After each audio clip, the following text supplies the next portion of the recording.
Guys welcome to my channel. So ఈరోజు మేము తీసుకున్న టాపిక్ ఏంటి అంటే ఎస్ఎస్సి జీడీ 2020 ఫిబ్రవరిలో జరిగిన ఆల్ షిప్స్ సంబంధించిన సినోనిమ్స్ గురించి మనం ఈ వీడియోలో డిస్కస్ చేయబోతున్నాం. సో ఈ వీడియోలో మీకు 3 షిప్స్కి సంబంధించిన సినోనిమ్స్ అన్ని కంప్లీట్ డీటెయిల్స్ ఇవ్వడం జరిగింది. 4th February, 5th February and 6th ఫిబ్రవరి మొత్తం 9 షిప్స్కి సంబంధించి 15 సినోనియమ్స్ అయితే రావడం జరిగింది. ఒక్కో షిఫ్ట్లో 2-3 సినోనియమ్స్ కూడా వచ్చాయి. సో మీరు అది అబ్జర్వ్ చేయండి. అండ్ ఆల్రెడీ మనం ఇడియమ్స్ టాపిక్ అనేది అయితే కంప్లీట్ చేయడం జరిగింది. ఎవరైనా చూడని వాళ్ళు ఉంటే మన ఛానల్లోకి వెళ్ళి ప్లేలిస్ట్లో చూడండి. అండ్ లేట్ చేయకుండా వీడియోలోకి వెళ్ళిపోదాం. సో ఫస్ట్ సినోనియం వచ్చేసి 4th ఫిబ్రవరి షిఫ్ట్ 1లో వచ్చిన సినోనియం ఇది బ్రాడ్ అంటే దీనికి మనకు తెలుగు మీనింగ్ ఏంటి, విశాలమైనది. సో దీనికి ఇచ్చిన ఆప్షన్స్ చూసిద్దాం. Particular, small, wide, exact. Particular అంటే ప్రత్యేకమైనది, స్మాల్ అంటే చిన్నది, వైడ్ అంటే వెడల్పుగా ఉండేది, ఎగ్జాక్ట్ అంటే ఖచ్చితంగా చెప్పేది. సో దీనికి ఈక్వల్ మీనింగ్ ఉన్న సినోనియం ఏంటి అంటే విశాలమైనది, వెడల్పుగా ఉండేది, వైడ్. బ్రాడ్కి సినోనియం వైడ్ అవుతుందన్నమాట. పర్టికులర్ ప్రత్యేకమైనది, విశాలమైనది ప్రత్యేకమైనది రెండు డిఫరెంట్ కదా, సో ఇది కాదు. సో స్మాల్ చిన్నది, విశాలమైనది చిన్నది, ఈ రెండు ఆపోజిట్ కదా, సో ఇది కూడా కాదు. సో ఎగ్జాక్ట్ విశాలమైనది, ఖచ్చితమైనది, ఈ రెండు డిఫరెంట్ మీనింగ్, సో ఇది కూడా కాదు. సో మనకి మీనింగ్ ఏంటి అంటే వెడల్పు, వైడ్. బ్రాడ్ అంటే వైడ్ అనమాట. సో మీరు ఇలా మీనింగ్ బట్టి మీరు సినోనియం చేయొచ్చు, ఆర్ మీరు ఎలిమినేషన్ ద్వారా కూడా మీరు చేయొచ్చు. ఎలాగంటే ఈ మీనింగ్స్ మీకు తెలుసు కదా, సో అప్పుడు మీరు ఏం చేయాలంటే ఈ ఆపోజిట్, ఈ ప్రత్యేకమైనది, చిన్నది, ఖచ్చితంగా, ఈ మూడు కూడా దీనికి సంబంధం లేని వర్డ్స్ కదా, సో ఈ మూడింటిని తీసేసి మిగిలింది వైడ్, వెడల్పు అని మనం పెట్టొచ్చు అనమాట. సో నెక్స్ట్ సినోనియం 4th ఫిబ్రవరి షిఫ్ట్ 2లో వచ్చిన సినోనియం అనమాట. పెటైట్ అంటే చిన్నపాటి, చిన్నగా ఉంది అని చెప్పే సిచ్యువేషన్స్లో మనం ఈ సినోనియంని యూజ్ చేస్తాం అనమాట. దీనికి ఇచ్చిన ఆప్షన్స్ ఏంటి అంటే ఫిట్ అంటే సరిపోయింది, బెస్ట్ అంటే ఉత్తమమైనది, స్మాల్ అంటే చిన్నది, ఫ్లెక్సిబుల్ అంటే అనునైనది. సో ఇక్కడ మీకు క్లియర్గా అర్థమవుతుంది, పెటైట్ అంటే చిన్నపాటి, స్మాల్ అంటే చిన్నది. సో ఆప్షన్ సి అనేది మనకి కరెక్ట్ ఆప్షన్ అవుతుంది. ఫిట్ సరిపోయింది, దీనికి సంబంధమే లేదు, ఉత్తమమైనది, అనునైనది. సో ఆన్సర్ ఏమవుతుంది స్మాల్. పెటైట్ అంటే స్మాల్ అనమాట. సో షిఫ్ట్ 3లో, అదే 4th ఫిబ్రవరి షిఫ్ట్ 3లో వచ్చిన సినోనియం ఏంటి అంటే స్ట్రేంజ్ అంటే మనకు మీనింగ్ ఏంటి, వింత. ఏదైనా వింతగా ఉంది అని చెప్పే సిచ్యువేషన్స్లో మనం స్ట్రేంజ్ అనే సినోనియంని యూజ్ చేస్తాం. ఆప్షన్స్ చూద్దాం. మైల్డ్ అంటే తేలికపాటి, ఆడ్ అంటే వింత అంటే డిఫరెంట్. ఇప్పుడు ఫైండ్ ఆడ్ నెంబర్ అవుట్ అని అంటాం కదా, సో అందులో డిఫరెంట్గా ఉన్నది, అందులో వింతగా ఉన్నది ఏది అని అడుగుతాం కదా. సో స్టేబుల్ అంటే స్థిరమైనది, సేఫ్ అంటే సురక్షితం. సో ఇక్కడ ఈ రెండు మనకి ఈక్వల్ అవుతున్నాయి కదా, స్ట్రేంజ్, ఆడ్. సో తేలికపాటి, మైల్డ్ కాదు, స్టేబుల్ కాదు, సేఫ్ కాదు. స్ట్రేంజ్ అంటే ఆడ్ అనమాట. సో నెక్స్ట్ కోర్స్ అంటే COURSE కాదు. సో సౌండ్ సేమ్ ఉంటుంది కానీ స్పెల్లింగ్ వేరు అనమాట. సో స్పెల్లింగ్ వేరు, మీనింగ్ కూడా వేరు. కోర్స్ అంటే సున్నితత్వం లేనిది అంటే హార్డ్గా ఉండేది అనమాట.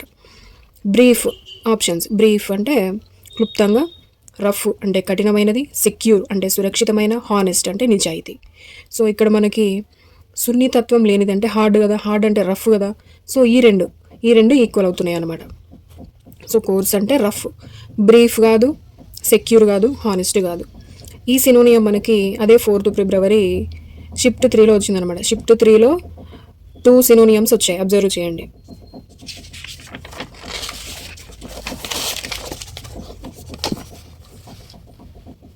సో నెక్స్ట్ 5th ఫిబ్రవరిలో షిఫ్ట్ 1లో వచ్చిన ఇడియం అనమాట.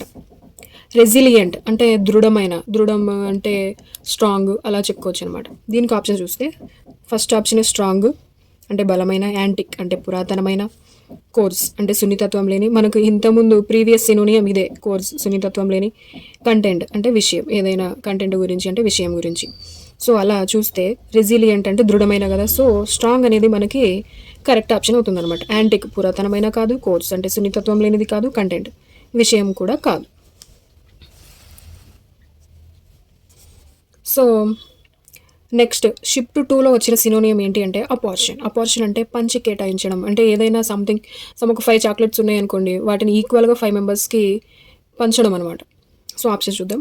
టు కన్ఫెస్ అంటే ఒప్పుకోవడానికి, టు అలోకేట్ అంటే కేటాయించడానికి, టు రిక్వెస్ట్ అంటే అభ్యర్థించడానికి, టు కాంప్లికేట్ అంటే క్లిష్టతరం చేయడానికి. సో, ఇక్కడ చూసుకుంటే అలోకేట్ అంటే కేటాయించడం, సీట్ అలోకేట్ చేయడం అలా అంటారు కదా. సో, ఇక్కడ అపార్షన్ అంటే పంచి కేటాయించడం, ఈక్వల్‌గా పంచడం, అలోకేట్ అంటే కూడా కేటాయించడం.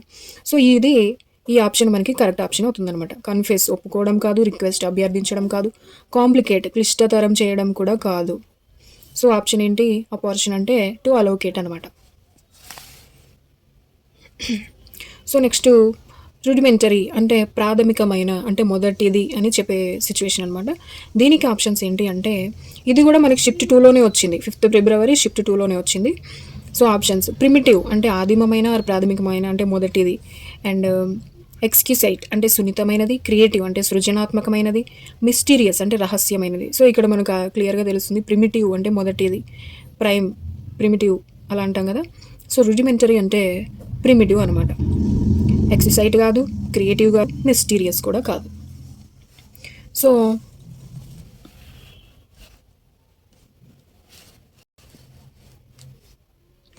నెక్స్ట్ ఇది కూడా షిఫ్ట్ 2లోనే వచ్చింది. 5th ఫిబ్రవరి షిఫ్ట్ 2లోనే వచ్చింది. డూడ్గే అంటే తప్పించుకోవడం. అంటే దీనికి ఆప్షన్స్ ఏమి ఇచ్చారంటే డిస్ప్లే అంటే ప్రదర్శన, ట్రిక్ అంటే ఉపాయం, పానిక్ అంటే భయాందోళన, ఒపీన్ అంటే అభిప్రాయం. సో, దీనికి ఆప్షన్ ఏంటి అంటే ప్రదర్శించడం, దీనికి దానికి సంబంధం లేదు. పానిక్ భయాందోళన చెందడం సంబంధం లేదు. ఒపీన్ అభిప్రాయం సంబంధం లేదు. సో, ఆన్సర్ ఏంటి అంటే ట్రిక్ ఉపాయం, తప్పించుకోవడం, ఉపాయంతో తప్పించుకుంటారు అని అంటారు కదా.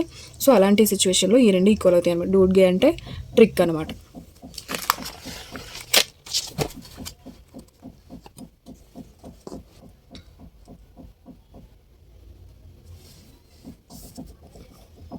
సో, నెక్స్ట్ 5th ఫిబ్రవరి షిఫ్ట్ 3లో వచ్చిన ఇడియం ఏంటి అంటే అంబిగస్ అంటే అస్పష్టమైన అంటే స్పష్టత లేనిది. దీనికి ఇచ్చిన ఆప్షన్స్ ఏంటి అంటే అన్సెర్టైన్ ఆర్ ఓపెన్ టు ఇంటర్ప్రిటేషన్ అంటే స్పష్టత లేనిది, వేర్వేరు విధాలుగా అర్థం చేసుకునే అవకాశం ఉన్నది అనమాట. Second option clear and straightforward అంటే స్పష్టమైనది, ముక్కుసూటిగా చెప్పేదనమాట. Third option harsh and severe అంటే కఠినమైనది మరియు తీవ్రమైనది. Fourth option funny and humorous అంటే తమాషా మరియు హాస్యం అనమాట. సో, దీనికి చూసుకుంటే ఫస్ట్ ఆప్షన్ మనకి ఈక్వల్గా కనిపిస్తుంది కదా, uncertain or open to interpretation అంటే అన్సర్టైన్ అంటే కూడా స్పష్టత లేనిదనమాట. అంబిగస్ అంటే uncertain or open to interpretation అంటే వేరు విధాలుగా అర్థం చేసుకునేది, అంటే దానికి ఒక స్పష్టమైన మీనింగ్ అనేది లేదనమాట. సో, దీనికి ఆప్షన్ ఇది. So, clear and straight forward కాదు, హార్ష్ అండ్ సివియర్ కాదు, ఫన్నీ అండ్ హ్యూమరస్ కూడా కాదు. సో, నెక్స్ట్ అన్చార్టెడ్ అంటే ఇది కూడా షిఫ్ట్ 3లోనే వచ్చింది. 5th ఫిబ్రవరి షిఫ్ట్ 3. అన్చార్టెడ్ అంటే తెలియని ఆర్ అన్వేషించనిది. దీనికి ఆప్షన్స్ ఫెమిలియర్ అంటే ఏంది, తెలిసినది. దీనికి కంప్లీట్ ఆపోజిట్ అనమాట. సో, ఇది కాదు. అన్డిస్కవర్డ్ అంటే డిస్కవర్ చేయనిది అంటే అన్వేషించనిది, గుర్తించనిది, తెలియనిది. సో, ఎక్స్ప్లోర్డ్ అంటే దాన్ని ఆల్రెడీ డిస్కవర్ చేశారు, అన్వేషించారు. సో, ఇది కాదు. మ్యాప్డ్ అంటే మ్యాప్ చేయబడింది, సంథింగ్ మ్యాప్ గురించి చెప్పే సిచ్యువేషన్లో ఇది యూజ్ చేస్తాం అనమాట. సో, ఇది కూడా కాదు. సో, అన్చార్టెడ్ అంటే అన్డిస్కవర్డ్ అనమాట. తెలియనిది, అన్వేషించినది, గుర్తించినది, ఈ మీనింగ్స్ వస్తాయి. సో, నెక్స్ట్ 6th ఫిబ్రవరి షిఫ్ట్ 1లో వచ్చిన ఈడియం అనమాట. బ్లిస్ఫుల్ అంటే ఆనందకరమైనది. సో, దీనికి ఎగ్జాంపుల్స్ ఆప్షన్స్ జాయ్ఫుల్ అంటే సంతోషకరమైనది, ఫ్రైట్ఫుల్ అంటే భయంకరమైనది, విష్ఫుల్ అంటే కోరికతో కూడినది, బౌంటిఫుల్ అంటే ఔదార్యమైనది. సో, దీనికి క్లియర్గా జాయ్ అంటే సంతోషం, బ్లిస్ ఆనందం, బ్లిస్ఫుల్, జాయ్ఫుల్. సో, ఇది కరెక్ట్ ఆప్షన్ అవుతుందన్నమాట. ఫ్రైట్ఫుల్ కాదు, విష్ఫుల్ కాదు, బౌంటిఫుల్ కూడా కాదు. సో, నెక్స్ట్ అదే షిఫ్ట్ 1లో 6th ఫిబ్రవరి షిఫ్ట్ 1లోనే వచ్చిన సినోనియం ఏంటి అంటే ఫిర్మ్ అంటే దృఢమైనది, దృఢం అంటే స్ట్రాంగ్, అలాంటి మీనింగ్స్ వస్తాయి. Strong in decision, strong in decision మేకింగ్లో స్ట్రాంగ్గా తీసుకుంటాం కదా, అలాంటి సిచ్యువేషన్లో ఫిర్మ్ అనే సినోనియంని మనం యూజ్ చేస్తాం. దీనికి ఇచ్చిన ఆప్షన్స్ ఏంటి అంటే కన్ఫ్యూజ్డ్ అంటే అయోమయం, కాషియస్ అంటే జాగ్రత్త, డిటర్మైండ్ అంటే దృఢమైనది అంటే స్ట్రాంగ్ ఇన్ పర్పస్లో మనం స్ట్రాంగ్ డెసిషన్ తీసుకోవడం అనమాట. ఎగ్జాస్టెడ్ అంటే అలసిపోయినది. సో అయోమయమా? కాదు. కాషియస్ జాగ్రత్తనా? కాదు. డిటర్మైన్డ్ దృఢమైనది. Strong in purpose, strong in decision, strong in purpose. ఈ రెండు దృఢమైనది. ఇది పర్పస్లో స్ట్రాంగ్గా తీసుకుంటాం, ఇది డెసిషన్లో స్ట్రాంగ్గా తీసుకుంటాం, కానీ రెండు కూడా దృఢంగా తీసుకునే నిర్ణయాలన్నమాట. సో ఫిర్మ్ అంటే డిటర్మైన్డ్ మనకు కరెక్ట్ ఆప్షన్ అవుతుంది. ఎగ్జాస్టెడ్ అలసిపోయింది కాదు. ఓకే, సో నెక్స్ట్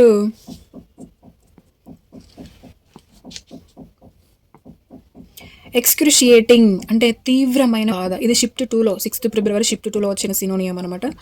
ఎక్స్క్రిషియేటింగ్ అంటే తీవ్రమైన బాధ గురించి చెప్తున్నారనమాట. సో దీనికి ఇచ్చిన ఆప్షన్స్ ఏంటి అంటే జస్టిఫైడ్ న్యాయసమ్మతమైన, ఎగ్జైటెడ్ ఆతృతతో ఉన్న, రేషనల్ అంటే సమంజసమైన, పెయిన్ఫుల్ అంటే బాధాకరమైన. సో ఎక్స్క్రిషియేటింగ్ అంటే తీవ్రమైన బాధ, పెయిన్ఫుల్ అంటే బాధాకరం. సో ఇది మనకి కరెక్ట్ ఆప్షన్ అవుతుంది. జస్టిఫైడ్ కాదు, ఎగ్జైటెడ్ కాదు, రేషనల్ కూడా కాదు. ఓకే,